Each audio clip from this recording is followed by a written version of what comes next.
There's a route in southwest Arizona that's not on the new maps. It is not marked with paint. It does not pass through GPS. And if you take a wrong turn, you might not notice it. But people once walked on it. It was called John's Loop. Formally, it is closed, but someone still seems to believe that he is. Two rangers go out on a night patrol, in pairs, according to plan. Only one returns in the morning, without a backpack, without a map, and all she says is, "He said, I'll show you how we used to walk." I haven't seen him since. The car is started. There is a map inside. But there's something wrong with this map. And what would you do if in an area where there is no communication or paths, someone shows the way, which no one has checked for a long time? This is not a story about the lost. This story is about those who remembers too well where the road once was. According to the Arizona National Parks and Recreation Department's internal schedule, the southwest section of Elm Ridge Pass is required to be inspected at least every 2 months. In the spring of 2009, the section was in a low priority status, with few visitors, no complaints, and no reported incidents in the previous 9 months. However, a partial resurfacing of the markers and a visual inspection of the northern portion of the so-called second pass, an old descent line that previously connected the main route with a bypass trail across a dry creek bed, was scheduled for April. Senior Ranger John Mace, 47, a 20-year veteran of the service who knew the structure of this sector well, was assigned to conduct the planned patrol. He was paired with Sarah Powell, a 25-year-old trainee who had been in the camp for 3 months. According to her personal file, Sarah had experience working in Colorado nature reserves, but this was her first patrol in the desert zone. The decision to assign her a joint route with an experienced mentor was made the day before the trip.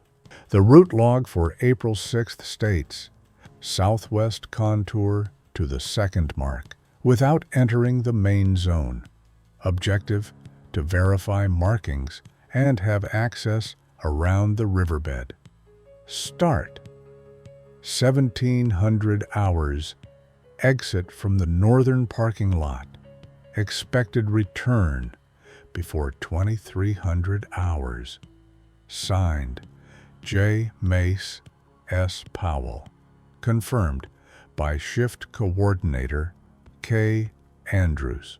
The route scheduled for the evening was not considered difficult.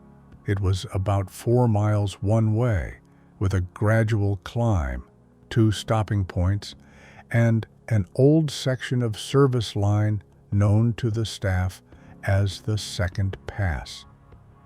This line was not listed as active in the official 2009 maps, but continued to be used in emergency situations as a shortcut around the upper discharge. It was still shown as a dotted line in some service handouts, especially in maps from the 2000s. Before leaving, Sarah received a standard kit, a map, a compass, a flashlight, a handheld radio on the group frequency, a supply of water, a thermal jacket, a basic first aid kit, and a briefing. John, as the senior, took a long-range radio and a service map with increased detail. This is not a violation, but it implies that he can adjust the route without prior notice, if it does not go beyond the permissible sector. The last voice contact with them was at 1812. John relayed to the duty officer, "We passed the second mark.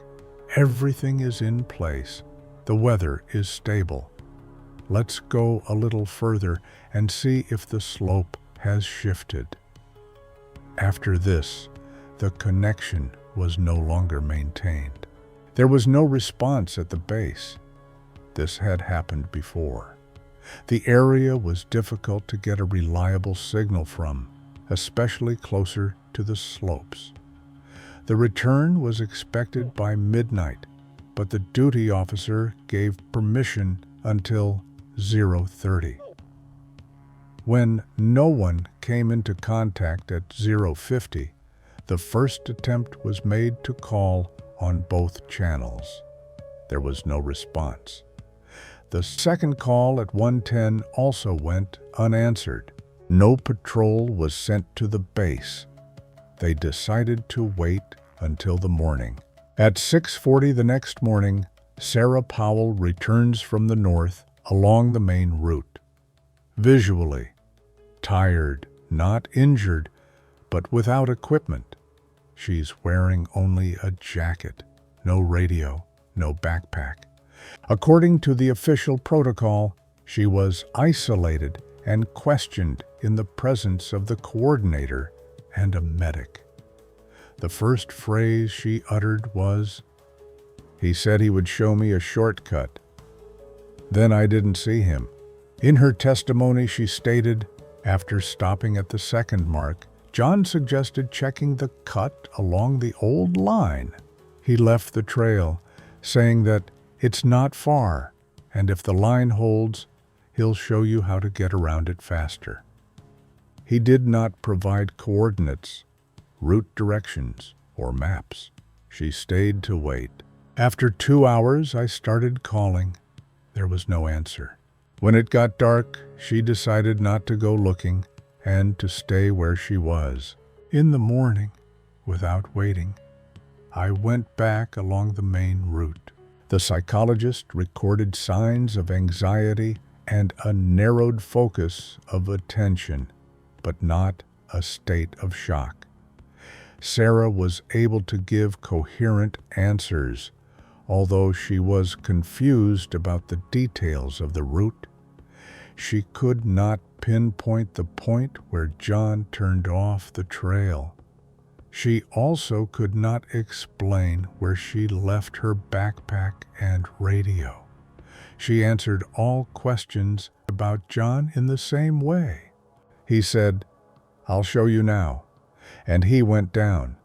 I thought it wasn't far.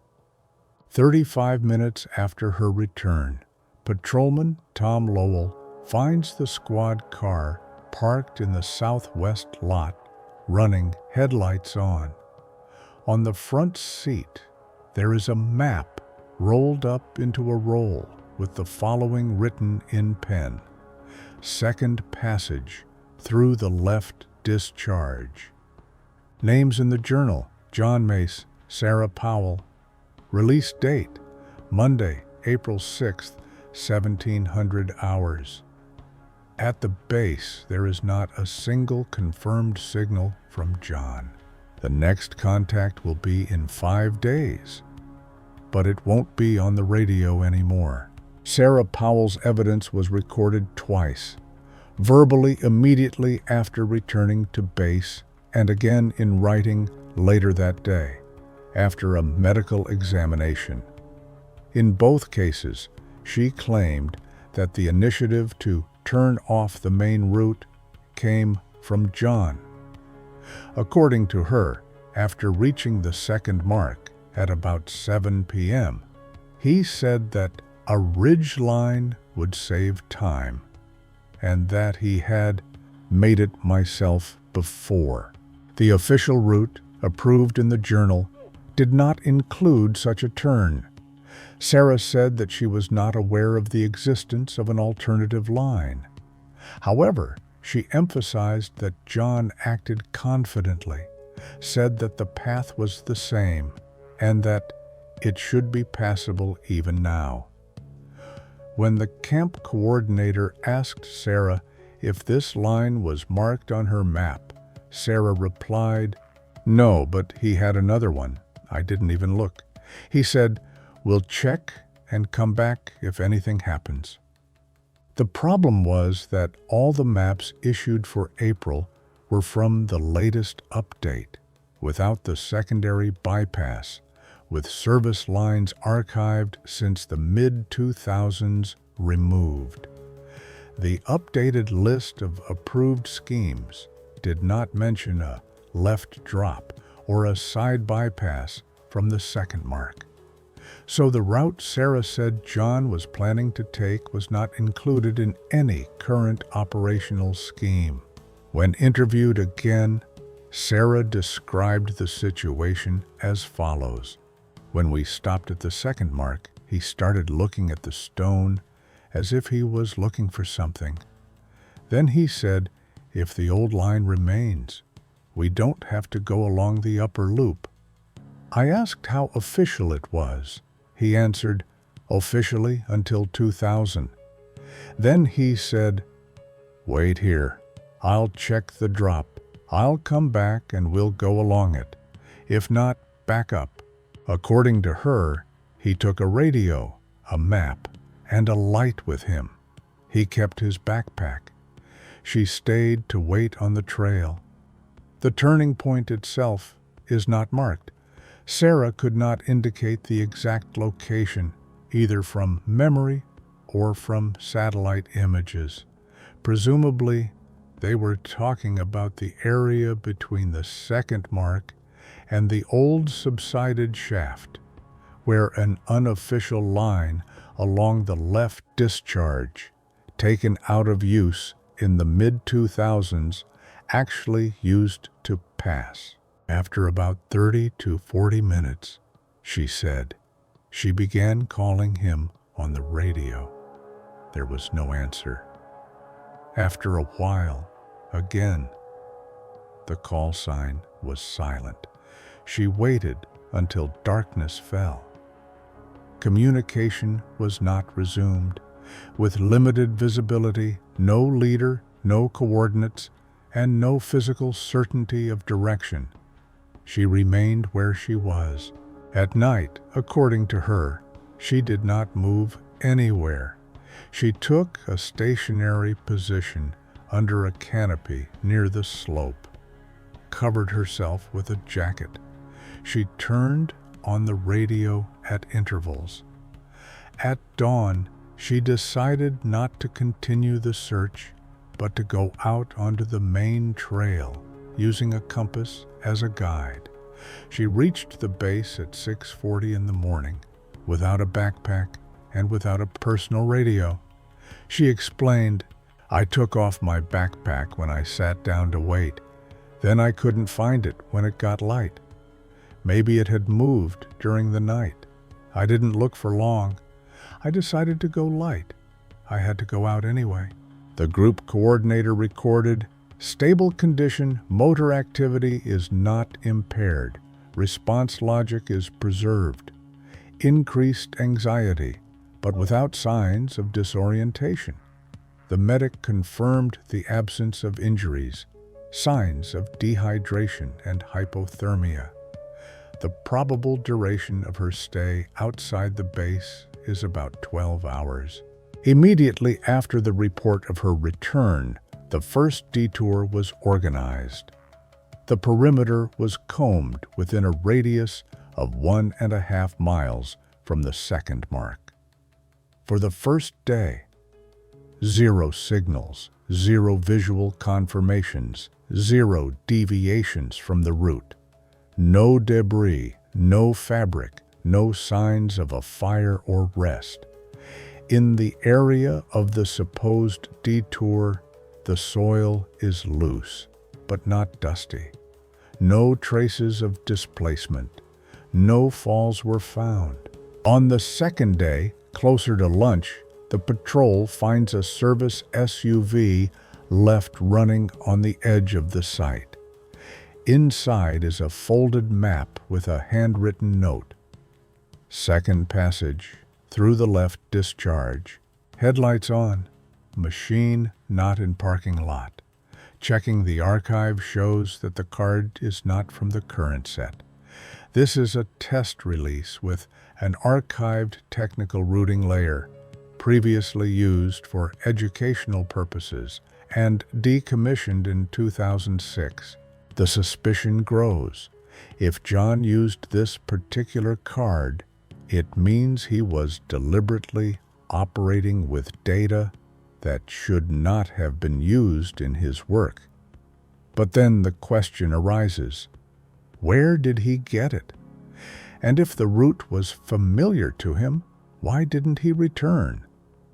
After 2 days, not a single trace indicates his direction. And the point where he went, according to all data, leads nowhere. At 9 o'clock in the morning of April 7th, 2009, Patrol Ranger Tom Lowell left for the area of the southwest exit to the Elm Creek line on orders from the shift coordinator. The task was to check the possible parking point of the crew of John Mace and Sarah Powell. This point was not officially included in the patrol route, but was periodically used as a technical start when bypassing the unstable zone of the second pass. Arriving at 9:42 a.m., Lowell found a Ford Bronco utility vehicle, registration number 398, parked. According to Lowell, the interior appeared undamaged. On the driver's seat was a map rolled up with a note written in blue ballpoint pen. Second passage through the left discharge. Next to it is a plastic route marker, the same kind used by the Forest Service for temporary markings.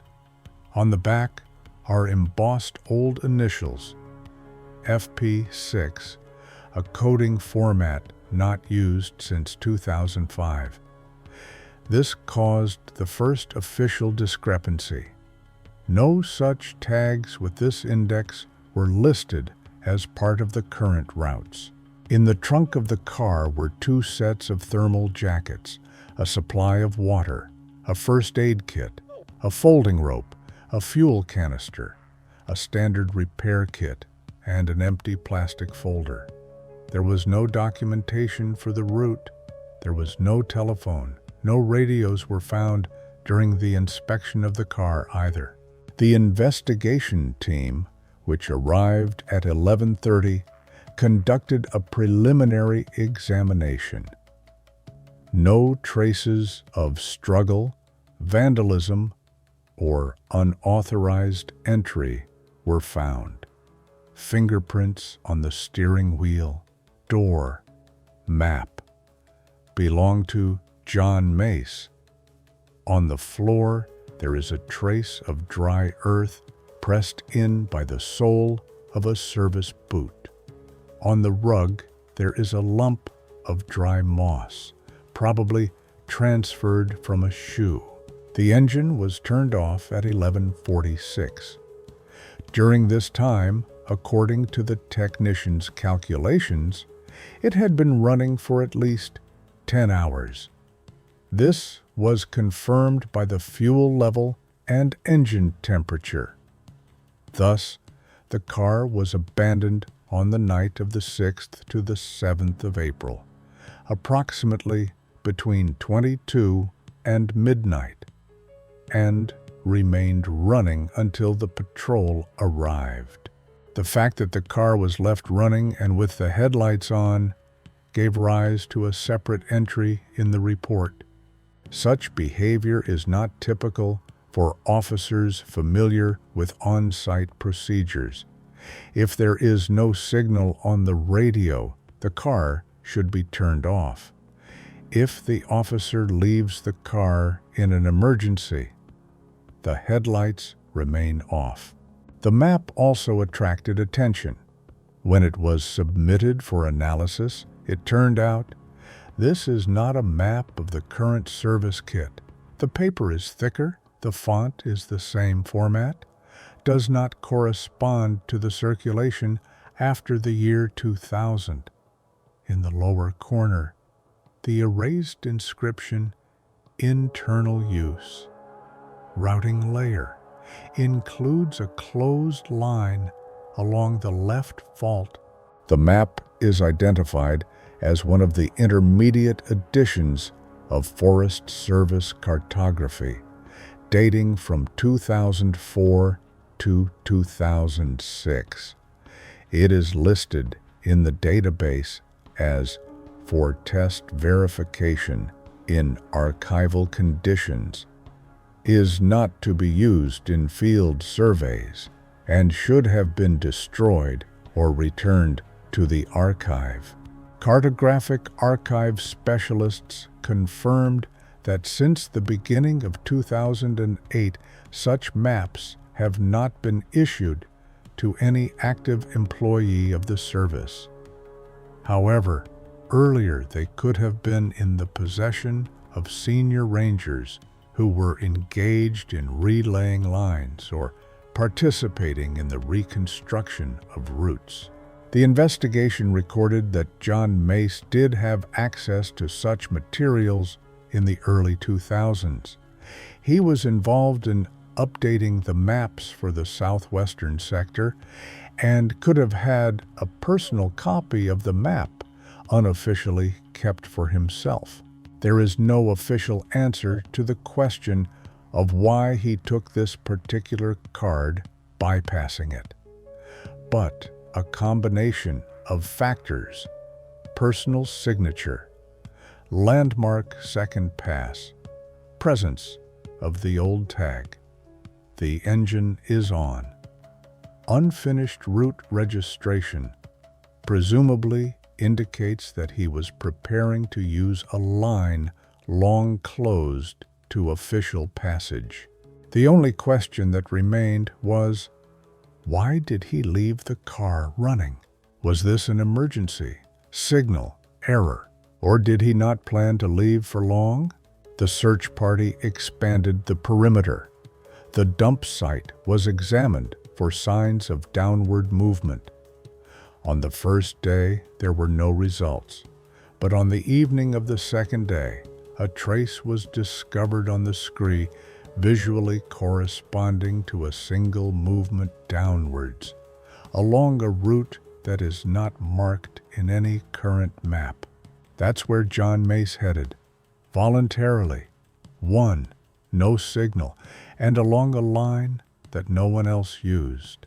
On the third day, after the departure of the group of rangers, John Mace and Sarah Powell, the operational headquarters in the camp of the southern sector, began to verify the map data.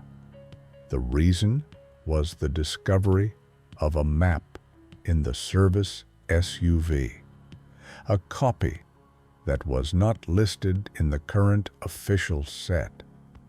Formally, each ranger is obliged to use a map corresponding to the approved circulation of the current season, where all the archive lines are removed or marked as inactive. The map found in the car's interior was not such. Initial analysis showed the paper is thicker than standard. The color coding of the landmarks is the same as before. At the bottom of the sheet are illegible traces of an old stamp. Under ultraviolet light, the inscription is visible.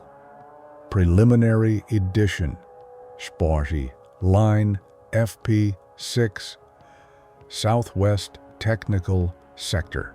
The routing layer contained a dotted line from the second marker to the lower fault, crossing the dry riverbed, then exiting to an old monitoring station that had not been manned since 2005. The configuration of the line resembled a bypass route that had been taken out of active use in the mid-2000s. The internal coding of the map corresponded to test materials printed between 2003 and 2006. The document was seized and transferred to the Archives Department of the Central Administration. From there, confirmation came. The map belonged to a series distributed in limited quantities among senior rangers involved in the revision of the schemes. These maps were intended for internal verification, were not subject to long-term storage, and were to be seized or destroyed after the final scheme was approved. John Mace's service file shows that he was indeed part of the route review team in 2004 and 2005. He was then part of the visiting committee to reorganize the southwestern sector, so he would have had access to the trial materials. And it is likely that he retained one of the copies. These maps are not officially approved for field use.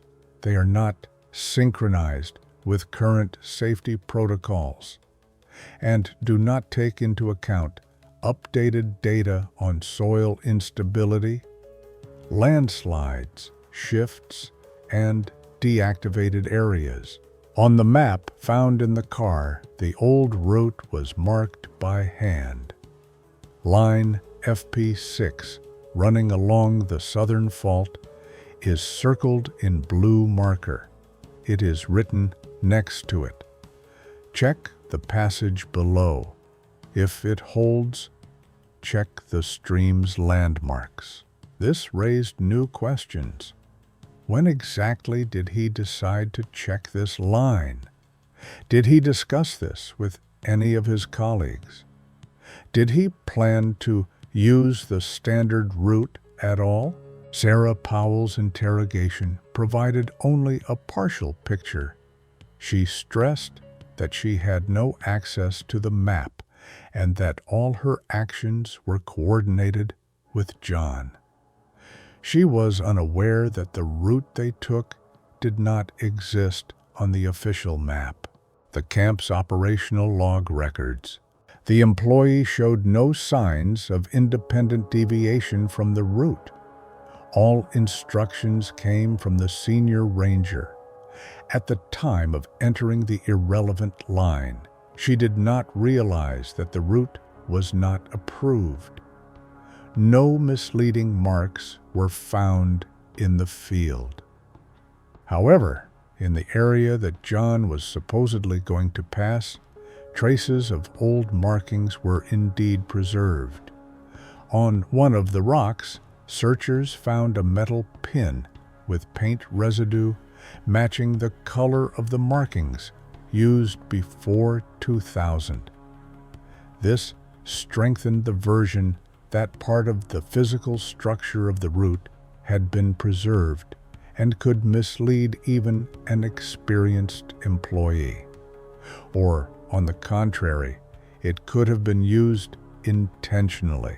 One of the problems was that no one except John Mace himself could know the exact line of the old route. Internal documentation from that line was not preserved. It was considered closed, and the route was not digitized. That is, even if he went by old memory, all navigation took place at the level of personal experience and visual orientation. What alarmed the service even more, the map found in the car was partially damaged, as if it had been wet and then dried out again. The edges had uneven stains. One of the specialists suggested that it could have been used on a previous outing, but John's last recorded outing to this area was more than 3 years ago. There were no records of plans to bypass the old line. Not in the personal log, not in the official weekly plans. Everything indicated that the route was initiated informally, outside the protocol, and possibly alone. At this stage, a new designation appeared in the case: unauthorized use of an archived route map. The violation is technical, but the consequences are uncertain. Because if John Mace was indeed following the old line, then he went where no one else goes, and where no one can say what is left there. On the morning of April 8th, the third day after John Mace and Sarah Powell left, the search area was officially expanded to the southern section. The basis for this was the determination of a possible direction in which Mace could have gone, based on a map found in the car and information about an old technical detour along the FP6 line. The route, although taken from current maps, partially coincided with the natural relief and, according to the group coordinator, could mislead even an experienced ranger if he relied on memory and previous landmarks. By 11 o'clock, search parties from the south had ascended to the area of the old fault, known from archival maps as Sector 7 Alpha, an area officially closed to patrols since 2005. The ban was based on geologists' data on the risk of localized collapses, unstable ground, and partial destruction of the stairways once used for ascents. The markings on the ground had been dismantled, and the maps indicated the area as impassable. However, at 12:42, the 3 Bravo team made their first visual contact with a trace. It was a shallow cut in the rock edge of the fault, about 5 inches wide. The nature of the damage indicated a soft foot sliding down the edge of the rock ledge. Direction: down. The rocks below the ledge were partially crumbled, but not completely destroyed. Below began a sloping descent along layered sandstone, leading to a narrow shelf. Descending along the drop line at 1305, the patrol discovered a lone jacket neatly folded and placed on the flat surface of a rocky ledge. The jacket is a standard issue, dark green with U.S. Forest Service markings. The inside tag has the name J. Mays. The fabric is clean, undamaged, and not wet. On the outside of the jacket is a plastic tag similar to those used for trail markings. On the back are the initials FP6 and a handwritten inscription. Keep to the left, go around the stream. 60 feet below, at the base of the drop, a candy bar wrapper, the same type that was standard ranger rations in 2009, was found in a crevice between boulders.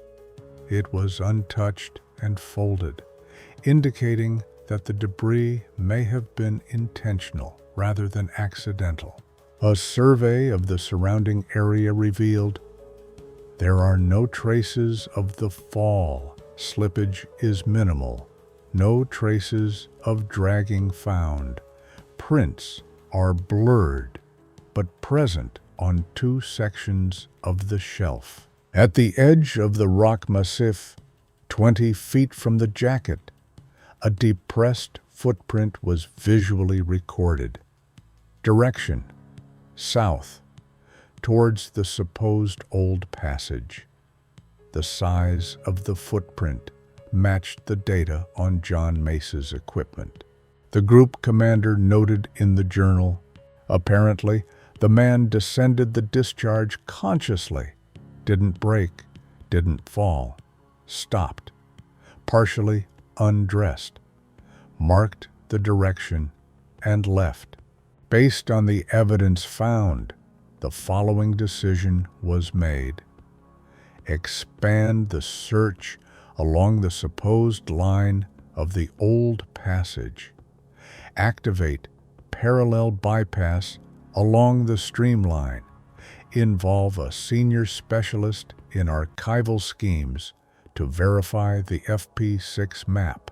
Already in the evening at 17:23, another patrol moving along the stream noticed a single trace on the damp soil.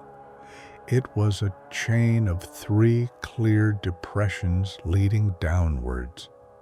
Below is a cliff. It is impossible to descend without insurance. But on the opposite side of the canyon, the movement of an object was recorded from the air, unidentified, resembling a human figure moving slowly along the edge. Contact could not be established before darkness fell, but the coordinates were recorded, and it is to that zone that the main group will be sent the next day. At the base, the marks were being checked at that time. This point was not included as a connected route in any official map.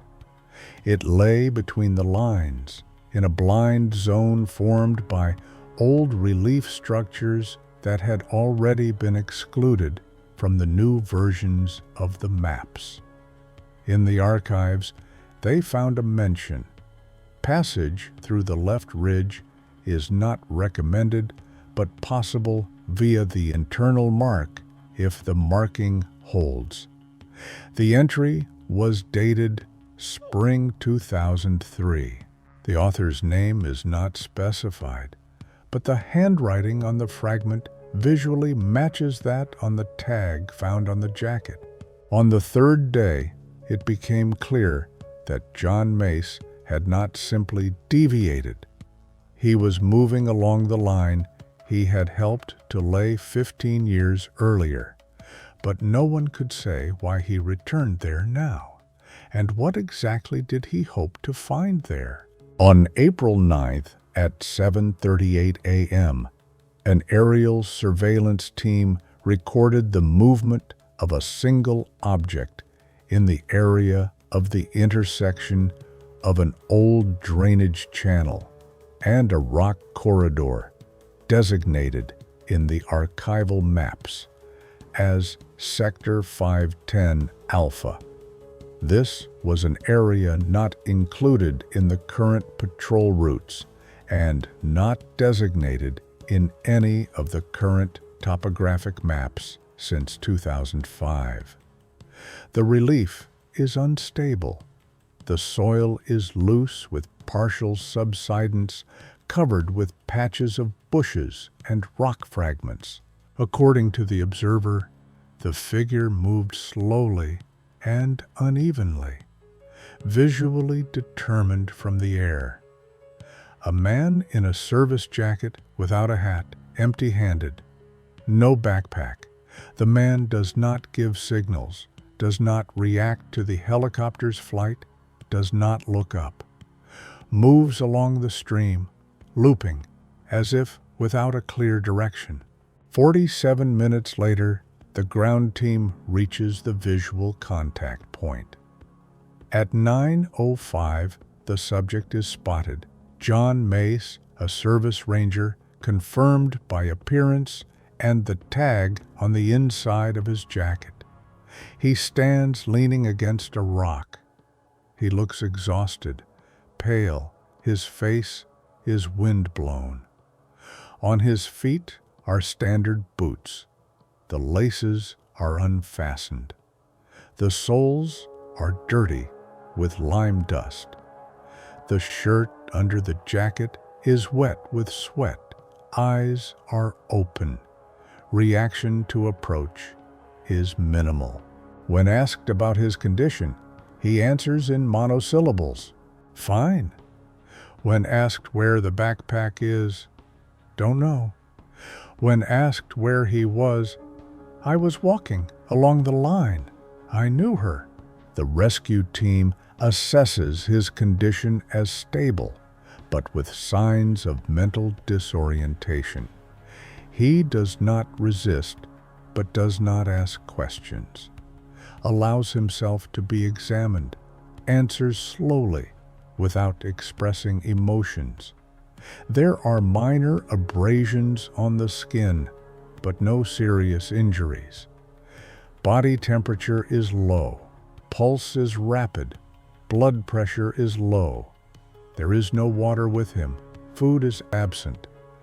When asked if he ate anything, he answers, "1 bar, then I couldn't find where else." He agrees to evacuation. Within 15 minutes, he is delivered to the landing point, then transported to the camp. The total time spent out of contact was 3 days, found 8.5 miles south of where Sarah Powell last saw him. Upon return, doctors confirm mild dehydration, muscle fatigue, signs of cognitive impairment, disorientation, confused chronology, inconsistent answers, no injuries or concussions. The psychiatrist recommends isolation for 48 hours under observation. In the first interrogation report, John reports, "I knew how to go. There was a line. We used to go down it. There's an edge. I thought I'd get there." He doesn't remember where he lost his backpack. He can't say how many days he was on the road. He says he saw water, but doesn't know if he drank it. Asks, "And Sarah, is she back? Is everything okay?" When asked to point out on the map which route he took, he first points to an empty area outside the current routes, and then says, "Not like that. Below, the old way, where FP6 is." When asked where he got the map, he replies, "I made a copy myself. I had one before. I still have it." It's not in his pockets. It's not in his backpack either. None of the things found on him indicate the presence of an additional navigation source. The doctor who examined John upon his return noted in his report, "He's not shocked. He's not panicked. He's just kind of disconnected from the logic of the moment. He's acting like someone who's done everything right, but now doesn't understand why he's in the wrong place." These words become the main version of further interrogations. By all indications, John Mace acted purposefully. He did not just survive. He went out along a line that he remembered, but which no longer exists as a route. The camp is checking. There were no signals from the radio. Coordinates? No. None of the staff knew about John's plans to go through the archive line. No one confirms the existence of a current physical passage through the creek where it was found. All that pointed to his actions was an old map found in the car, single trace at the discharge, and a man who came out on his own. But he can't explain where exactly it comes from. After John Mace's condition was stabilized, he was placed in the camp's isolation unit for 48 hours. Doctors confirmed that there were no clinical signs of concussion or traumatic brain injury. Speech and motor functions were preserved. Reactions were slow, but the logic of his answers was orderly. However, during the interviews, the main thing was revealed. His route did not coincide with any real line recorded in the current or archived diagrams. The first protocol of the survey was drawn up on the evening of April 10th. It recorded, "I walked along the old line from the second mark down. There was always a shelf there. We put a mark there by the tree, then along the edge where the drop is. If it holds, you can go around, I knew. When asked to point to a point on a map, he chose an area between two routes that was not marked on any map. When shown a map that had a note on it saying, "Second pass, through left drop," he said, "Yes, that's it. Only this one is old. They don't draw like that anymore." When experts tried to reconstruct the supposed path according to his words, a discrepancy arose. Shelves, like he describes, no longer exist. The landmarks he indicated have not survived. The tree he was talking about was blown down in a landslide in 2004. However, he insisted that he had learned everything. According to him, everything matched up until the very discharge. And after that, the line seemed to break off, but before it ran along the riverbed. There used to be, you walk and see. Here is a bush with 3 trunks, then a gray rock, then a sunken turn. I remember that. This is not on the new ones. This is from the ones we verified. By we, he meant the route relaying committee he participated in the early 2000s. However, in archival documents, this route is recorded as conditionally existing. That is, not marked and not confirmed by field measurements. The service psychologist who interviewed John recorded, "The overall emotional background is even. He is not in panic or denial. His speech is that of a man who is sure of his own rightness. But the points he refers to are either lost or have never been recognized as official. It is as if he is navigating by a map that he keeps in his head, but which no one else can verify." During the follow-up interview, John described in detail the structure of the trail he said he had followed. From the second mark, down the left reset, edge with old ledge, shelf under the stone wall, triple bush with a mark. The next direction is along the stream. Exit to the old evacuation line. The problem was that the said evacuation line had been dismantled back in 2005, and traces of all the landmarks he had referred to were not in the said zone. Moreover, the point where he had been found had never been the site of a route, not even in experimental schemes. It was a relief depression that could only be reached by moving along the natural landscape, without a path, without directions. To the additional question, why didn't you go back when you realized that you didn't recognize the area? He replied, "Because I recognized everything. It was just like it was out of place, like it was all right, but twisted." Service report on the results of the conversation with the coordinator's note. The ranger acted consciously, without external influence, with a logic based on memories that did not coincide with current cartography. His path was not random. He did not get lost.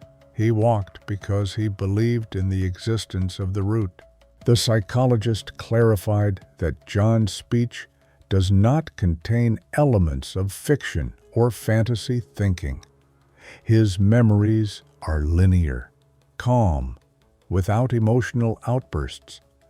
But the events he describes either happened many years ago or were not recorded in documents at all. An additional paradox arose when John asked for paper and began to draw the route by hand. The line he drew resembled the old map, but it passed through areas that had been physically destroyed more than a decade earlier. He pointed out, "There was a passage here, then an edge.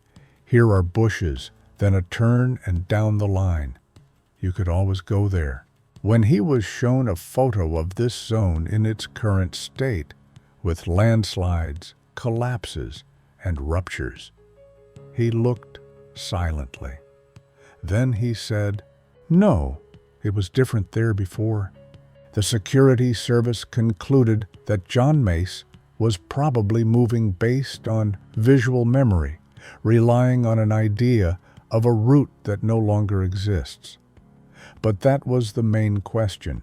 He remembers the path, just not the one that remained on the ground. During an external inspection of John Mace's clothing, conducted the same day after his discovery, security personnel recorded the presence of a small field notebook in the inside pocket of his jacket. The notebook was a standard issue, waterproof, soft cover, with a plastic spring about 20 pages thick. There were no attachments, no maps, route sheets, or individual notes were found in the pockets. Most of the pages of the notebook were blank or badly faded. Several sheets near the middle had been carefully torn out. On the fourth page from the end was a single clear entry written in pencil, in block letters, without a signature or date. "If you can't see below, return through the channel it holds." The line is single, written exactly in the center. Below is a trace of an erased inscription. The paper is not damaged. When enlarged, it is visible that on the back of the page is a trace of an earlier entry, possibly deleted. There was no accompanying text. The next page is blank. The phrase sent for analysis had no unique markers, but in terms of pressure, style, and shape of the letters, the handwriting visually matches previous handwriting samples of John Mace. The handwriting expert noted in his conclusion, "The entry was made with a confident hand, in one pass, without corrections. The writing style is balanced. The pressure on the pencil is moderate. The style is without signs of stress. The person who left the entry did so without haste and consciously." John was shown the notebook and the text. He confirmed that it was his. When asked when he had made the entry, he replied, "I don't remember. Probably when we went out to drop off. We always left ourselves such marks if the trail had no flags." When asked to whom the recording was addressed, he said, "For yourself, or for your partner. There used to be a mark there. If visibility is poor, it's better to return not along the edge, but across the stream. It's an old practice." However, such formulations are not recorded in the official protocols. No instruction across the riverbed was found in official manuals or field memos. The only mention of such an evacuation method was found in an archival report from the spring of 2003, where the following phrase was recorded during training: "If there is no visual contact, it is permissible to return along the streamline, provided that the soil is stable." This scheme has since been removed from the protocols. The question remained, why did John make this entry now, 15 years after the site was deemed irrelevant? The notebook was kept in a pocket, not wet, not damaged. This indicates that the person carried it carefully and perhaps consulted it along the way. However, there was not a single meaningful fragment in it. only short strokes similar to pencil tests, and one illegible figure resembling the outline of a root. A line with a bend and 3 dots under it.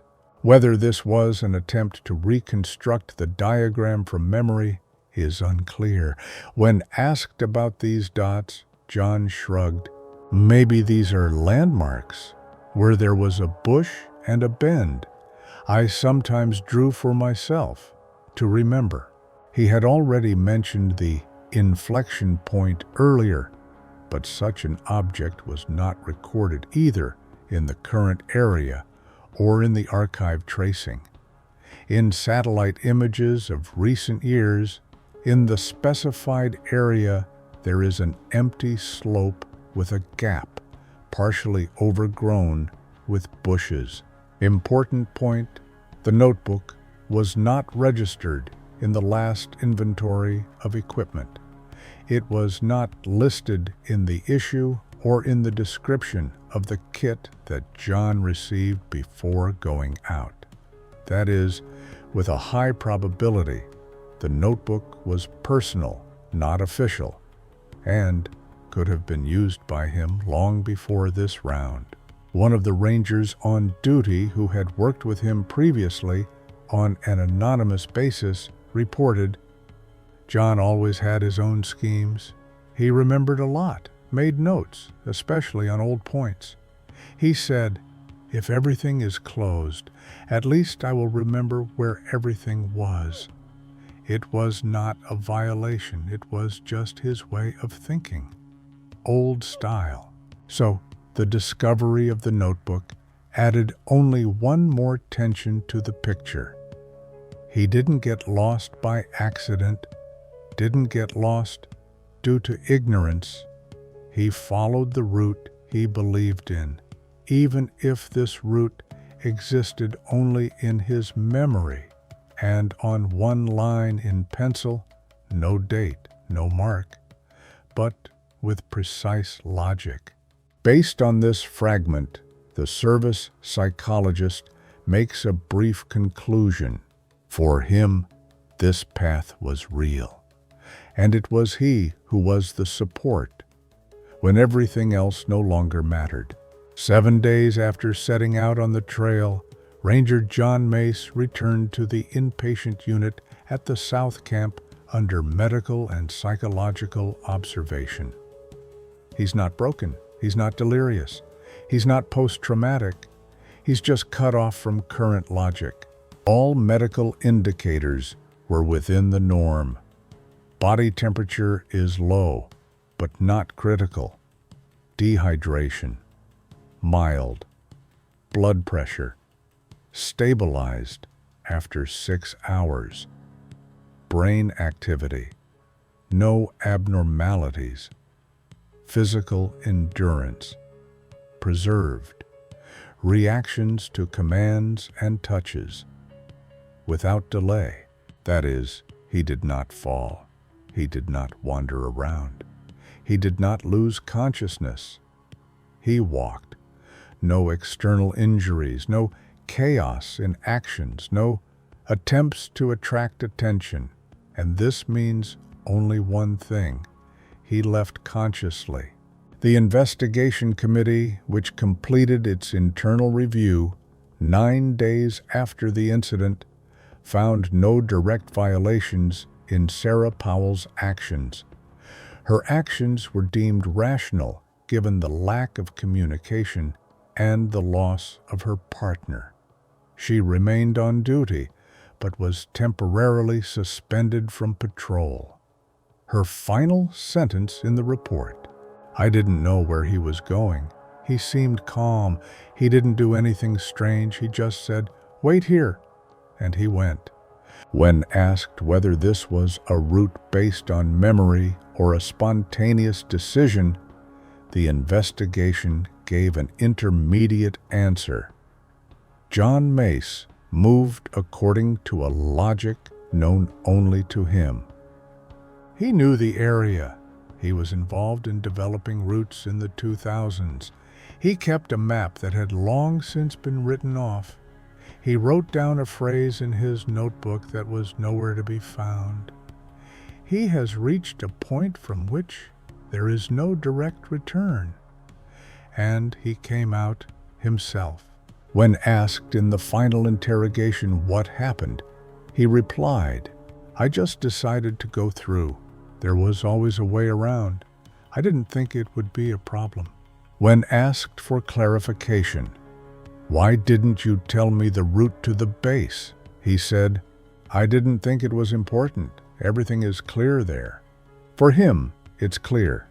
For the rest, this line no longer exists. After an internal review, the map found in the car was officially written off as unauthorized material. The FP6 line designations were finally excluded from all archival substrates. The route was declared non-existent. Passage along it is prohibited. Data about it is not included in general databases. The official conclusion reads, "The route the employee traveled was not listed in the current backup or archive schemes. This route can only be used by visual memory or by data not available to other system participants." The service psychologist gave a final assessment. The man acted without panic, but outside the system coordinates. He did not try to leave. He did not try to hide. He simply moved to where logic remained for him, even if it did not coincide with the maps. This is what was written in the closed application. He wasn't lost. He was gone, along a route only he remembered. Formally, the case is closed.